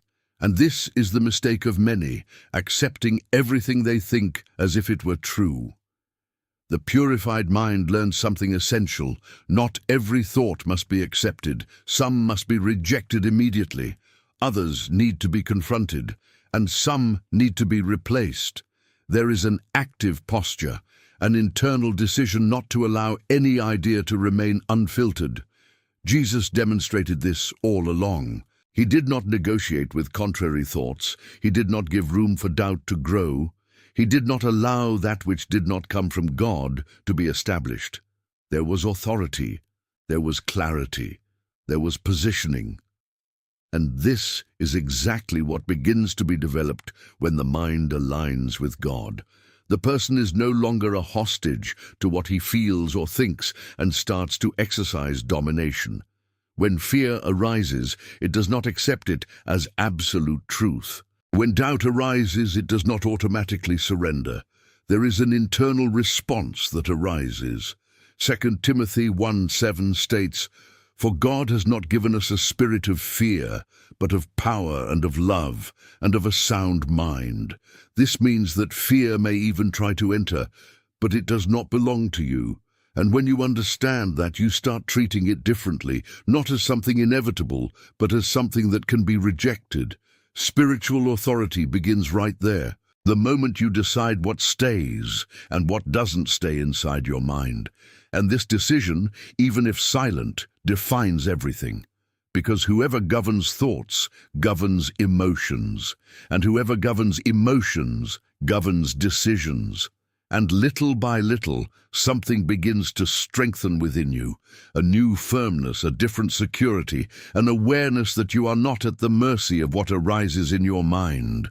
You start to realize that you can choose, you can direct, you can align. This does not mean the absence of challenges, but a change of position. You go from being someone who reacts to everything to being someone who discerns and governs. And this change completely alters his spiritual life. If this message is bringing clarity to you, write in the comments, "I trust in God's action." Because declaring this is not just repeating words. It is affirming an internal position of someone who is beginning to assume authority over what once seemed out of control. There is a level of experience with God that many desire, but few understand how to access. It is not just perceiving His presence, it is attracting that presence in a living, constant and real way. And this does not happen by chance nor by external effort, but by an internal condition that needs to be aligned. Jesus revealed this secret directly in Matthew 5:8. "Blessed are the pure in heart, for they shall see God." This means that purity is not just a spiritual detail, it is a key. It is not just about behavior, but about inner state. Because the way you perceive God is directly linked to the way your mind is. Often the person thinks that God is distant, that He does not respond, that He does not manifest Himself. But in fact, what is happening is something else. The mind is too full to perceive. Full of noises, distractions, worries, thoughts that take up all the space. And in this environment, that which is subtle, that which is spiritual, ends up being ignored. Jacob lived this very clearly. In Genesis 28:16, he declares, "Indeed, the Lord is in this place, and I knew not." God was already there, the presence already existed, but he had no consciousness. And this reveals something profound. God's presence depends not only on where you are, but on how you are on the inside. When the mind begins to be purified, something changes completely. Spiritual perception expands. What previously went unnoticed is beginning to be felt. Small moments become meaningful. A silence becomes full of presence. A prayer becomes deeper. Inner purity creates an environment where God manifests Himself more clearly. Not because He has become more present, but because there is now room for Him to be perceived. The mind ceases to be a place full of interference and becomes a sensitive, available, aligned place. And this transforms the spiritual experience in a profound way. The person no longer needs to look for external signs all the time because he begins to perceive God in the simple, in the silence, in the details. There is a constant awareness, a sense of closeness that does not depend on circumstances. Because God has never been far away. What was often distant was perception. And that perception is only restored when the mind is cleansed, when the inside is aligned, when the noise subsides, and then what once seemed invisible begins to become clear. Presence is no longer something occasional and becomes something continuous, and the person understands, finally, that God has always been there, just waiting for the mind to be ready to notice. There is something that sustains everything that has been built so far, and without it, even an already purified mind can weaken over time. It's not a lack of faith, it's not an absence of experience, it's a lack of continuity. Because the mind is not only held firm by what it has already lived, but by what it continues to practice daily. 1 Timothy 4:7 has a direct and profound instruction. Exercise yourself in godliness. This reveals that the spiritual life is not just feeling, it is training.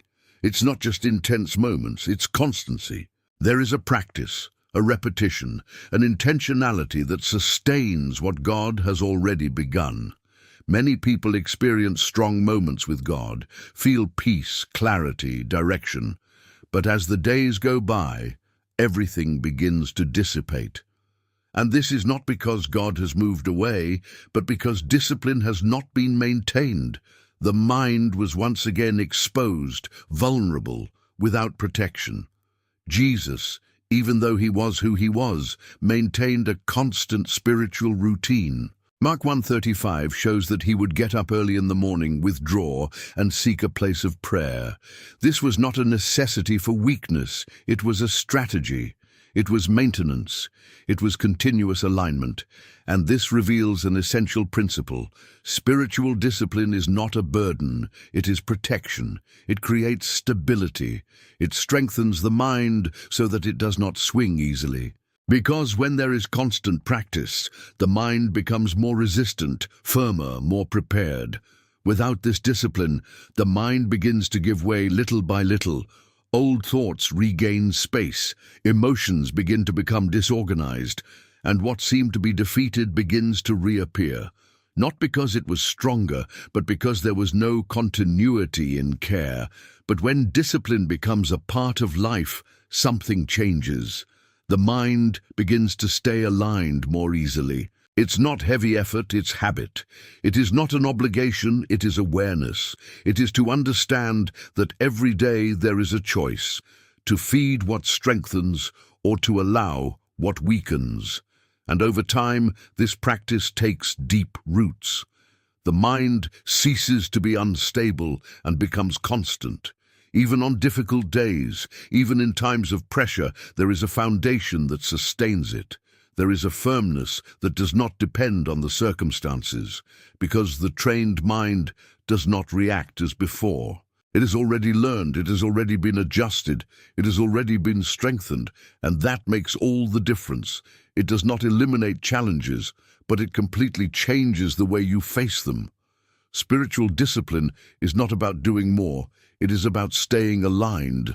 It is about keeping alive what God has already started within you, so that nothing is lost, so that nothing is disorganized, so that everything continues to grow steadily and steadily. There are thoughts that don't just bother you, they imprison. They come back again and again, accuse, pressure, distort reality, and make a person believe things that did not come from God. And the most dangerous thing is that over time, these thoughts start to seem normal. The person starts to live with them as if they were part of who they are, without realizing that they are living in an invisible prison. But there is a truth that completely breaks this scenario. John 8:36 states, "If the Son sets you free, you will be free indeed." This is not partial freedom, it is complete. And this liberation doesn't just happen on the outside, it reaches directly into the mind. The man in Mark 5 experienced exactly this kind of oppression. His condition was not only physical, it was mental. He had no control, no peace, no clarity. His mind was taken, dominated by something that completely took him away from a normal life. But everything changed the moment he had an encounter with Jesus. The transformation was immediate and visible, but it began within. This reveals that spiritual liberation is also mental. Repetitive, accusing, destructive thoughts which generate constant guilt, excessive fear, confusion. None of this comes from God, and as long as these thoughts remain, the person lives limited without even realizing it.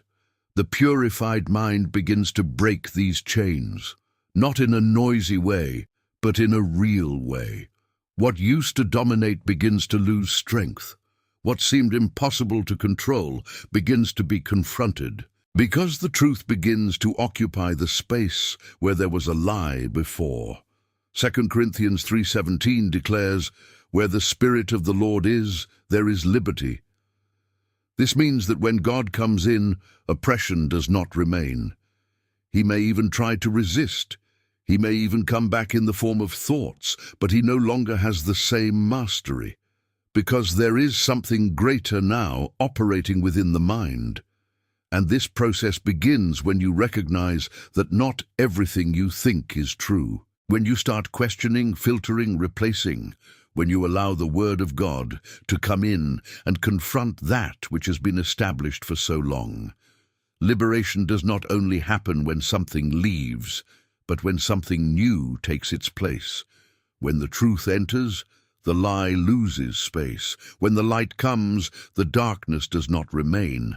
And little by little, the mind becomes lighter, clearer, freer, not perfect but transformed.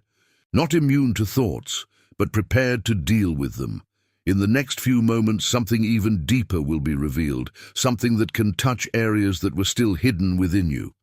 Pay attention, because this may be just what was missing to complete your liberation. There is a profound difference between knowing about God and walking with Him closely. And this difference completely changes the way the mind works.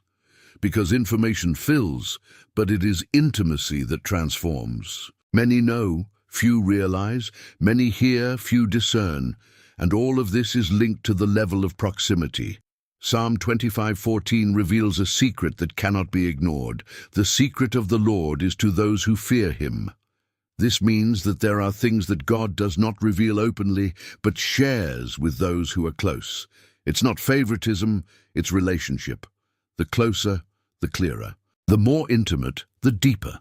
The mind that lives only on spiritual information knows verses, understands concepts, recognizes truths, but can still remain confused at decisive moments. Because information guides, but revelation directs. And revelation only happens in a specific place, in intimacy. Jerome lived this in a way that draws attention.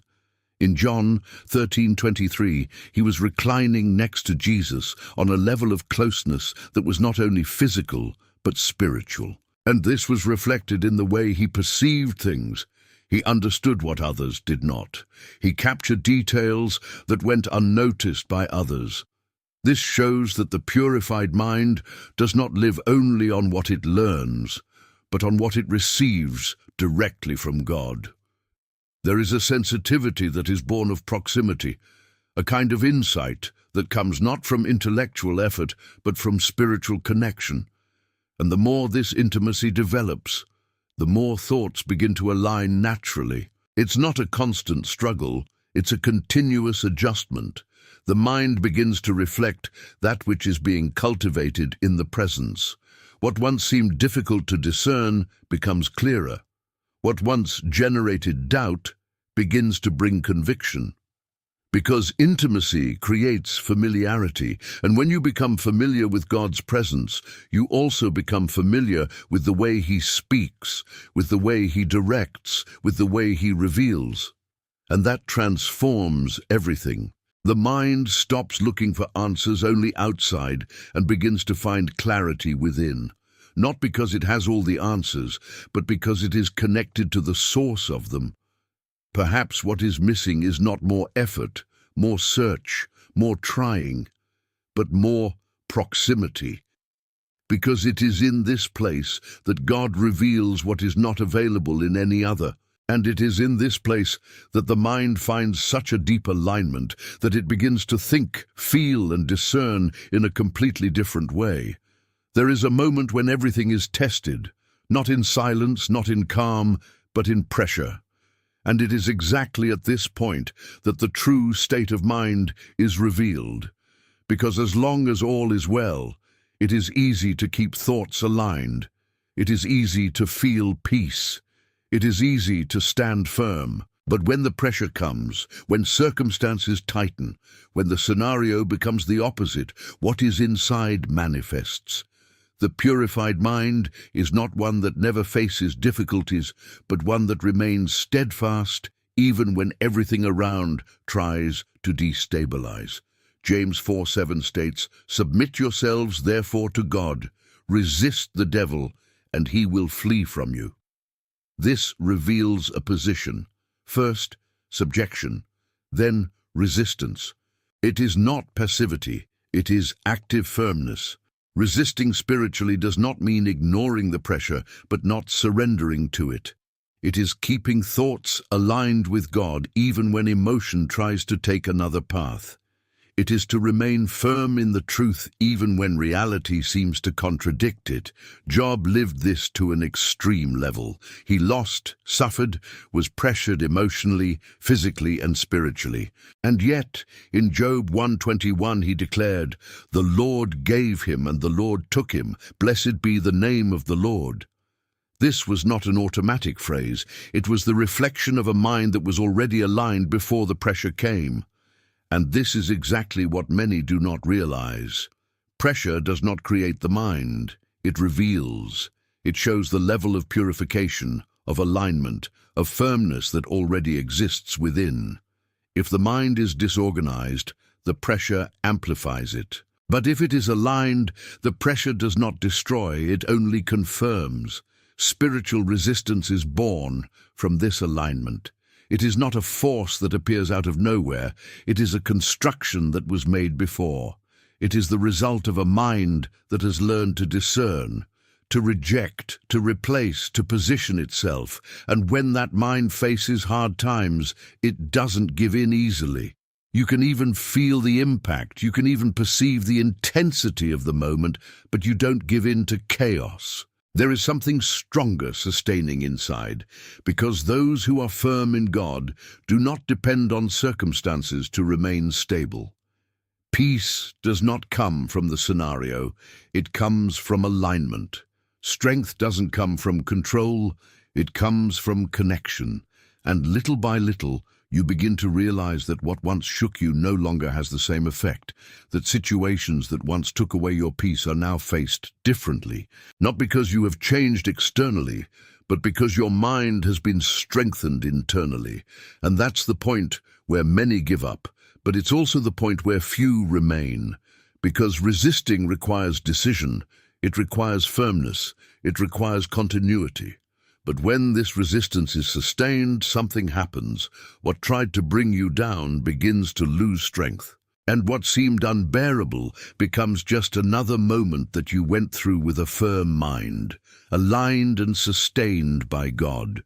There is something that completely changes the way the mind works. And it is not just knowledge, it is wisdom. Because knowledge accumulates information, but wisdom organizes, directs, and gives meaning. Many people know a lot, but they live confused.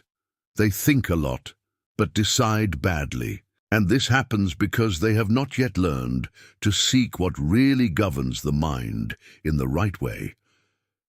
James 1:5 brings a powerful and accessible invitation. And if any of you lacks wisdom, let him ask of God, who gives to all liberally. This shows that wisdom is not something distant, it is something available, but it needs to be desired, sought, valued. Because without it, the mind continues to try to solve everything on its own, getting lost between thoughts, emotions, and pressures. Divine wisdom has a very clear characteristic. It brings order. Where there was confusion before, she organizes. Where there was doubt before, it clears up. Where there was once indecision, it directs. And this completely transforms the way life is conducted. Solomon understood this deeply. In 1 Kings 3:9, he didn't ask for wealth, he didn't ask for power, he didn't ask for success. He asked for understanding, he asked for wisdom to discern. And this choice changed everything. Because when the mind is guided by God's wisdom, Decisions carry a different weight. They are not impulsive, they are not confused, they are aligned. The purified mind learns to seek this above all else, not only to know more, but to discern better. Because knowing what to do is not enough. It is necessary to know when, how, and why. And this only wisdom can reveal. And when that wisdom begins to operate, something changes in a practical way. Thoughts stop being chaotic and start to have direction. Choices become safer. Life begins to gain balance, not because there are no challenges, but because there is clarity to deal with them.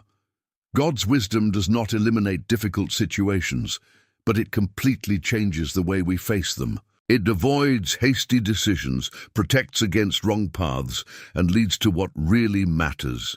And maybe you're realizing that what was missing was not more effort, but more direction. It was not thinking more, but thinking right. Because a mind without wisdom is lost even with good intentions. But a mind guided by God finds its way even in the midst of uncertainty.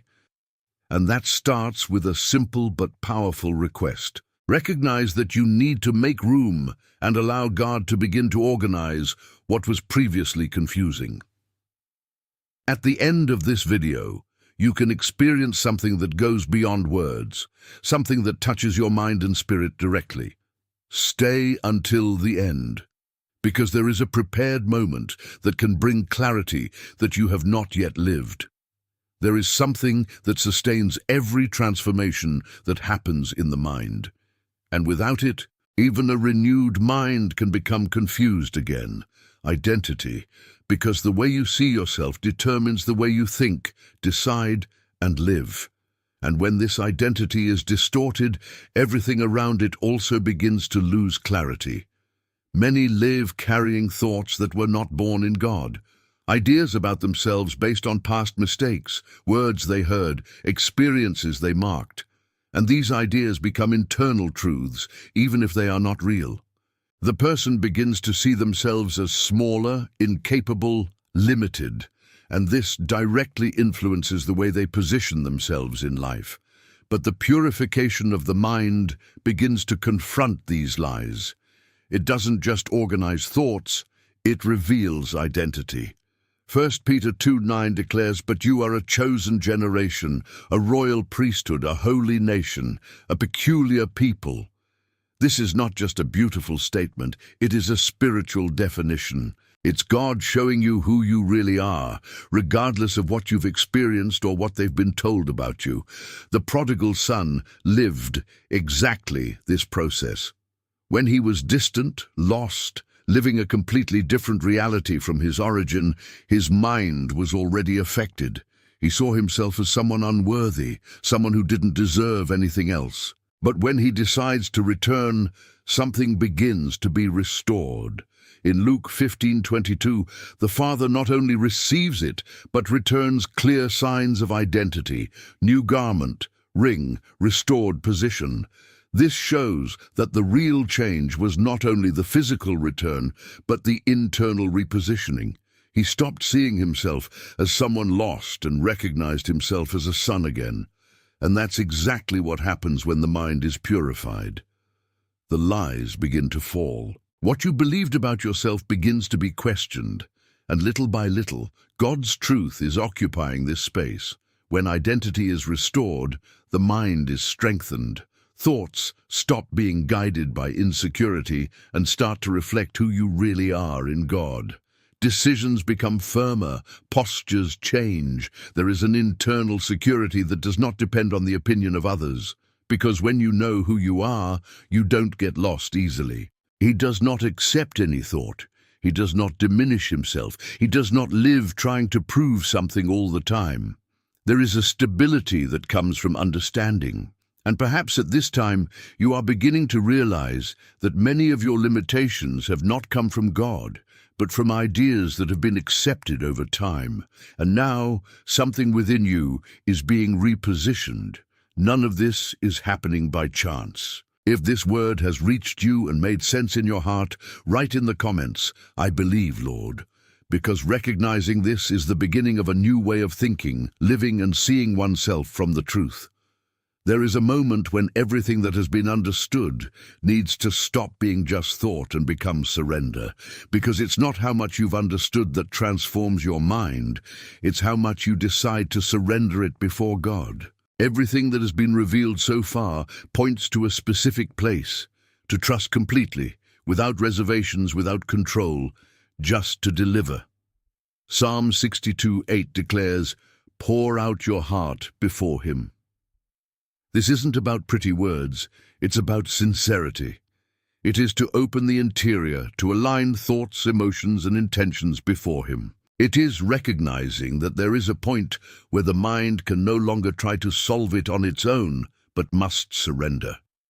Jesus showed this in a profound way in Gethsemane when he said in Luke 22:42, "Not my will, but yours, be done." This is the level of delivery that transforms everything. It's not just asking, it's aligning. It's not just talking, it's trusting. Now is the time to take all this to God, simply and truly. To put before him what is in your mind, what needs to be purified, aligned, and transformed, and trust that he is listening, that he is present, and that he is faithful to act. Beloved Father, your word says in Psalm 51:10, "Create in me, O God, a clean heart, and renew in me a right spirit." And it is with this truth that we now stand before your presence, recognizing that only you can reach the depths of our minds and transform that which no one else sees. Lord, we thank you for every teaching revealed, for every word that touched our interior, for every truth that brought light where there was confusion before. Thank you that the Lord did not give up on us, even when our thoughts were disorganized, even when we lost ourselves within ourselves. Thank you that your truth has found us and begun a process of transformation that only you can do. Now, Father, we ask you, enter into the deepest places of our mind. Remove every thought that does not come from you, every lie that has been planted over time, every accusation, every fear, every anxiety, every confusion we place before thee. It washes, purifies, restores. Align our thoughts with your truth.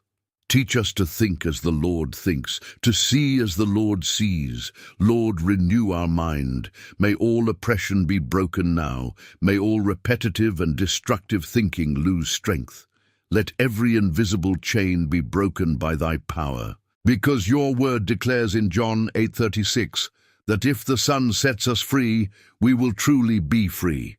And we have received that freedom now, in Jesus' name. Father, release the mind of Christ upon us. May our thoughts be guided by your Spirit. May the peace that surpasses all understanding, as it is written in Philippians 4:7, guard our hearts and minds in Christ Jesus. May this peace occupy every space where there was once agitation. We surrender to you now all the worries, all the fears, all the doubts. We surrender what has taken away our peace, what we have tried to solve on our own. We place everything in your hands, trusting that you are in control of all things. At this moment in silence, every heart opens before you. Every request, every pain, every need is placed before your altar. Lord, we trust in you. We surrender our mind, our life, our future. May your will prevail in everything. May the Lord govern our thoughts and direct our paths. And we declare that, from this day on, our mind will no longer be the same. It will be a place of peace, clarity, direction, and presence. We receive it by faith in Jesus' name. Amen. We have come this far, and everything that has been revealed has not been by chance. Every word, every teaching, every truth you heard carries a specific purpose for your life. God has brought you to this moment because there is something inside you that needs to be transformed, aligned, and purified. Your mind is not just a place of thoughts. It is the field where decisions are formed, where peace is built or destroyed, where God's presence can dwell or be blocked. And now you understand that purifying the mind is not an option, it is a calling.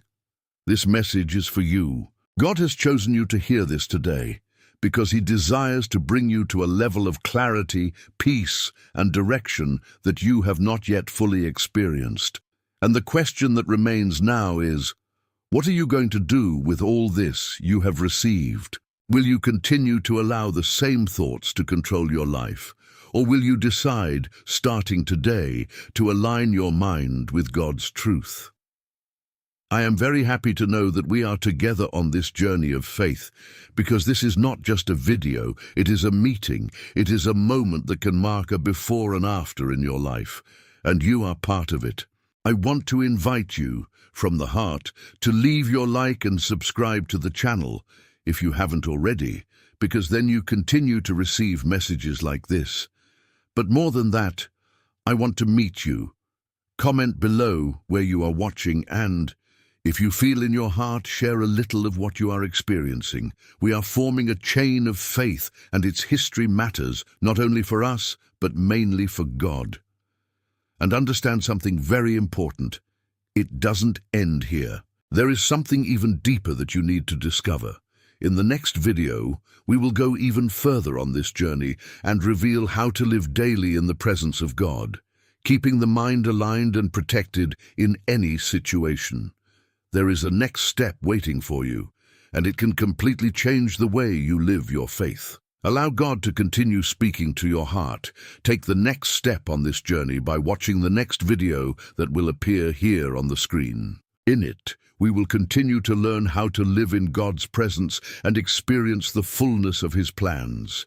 Don't stop here, because God still has much more to speak to you.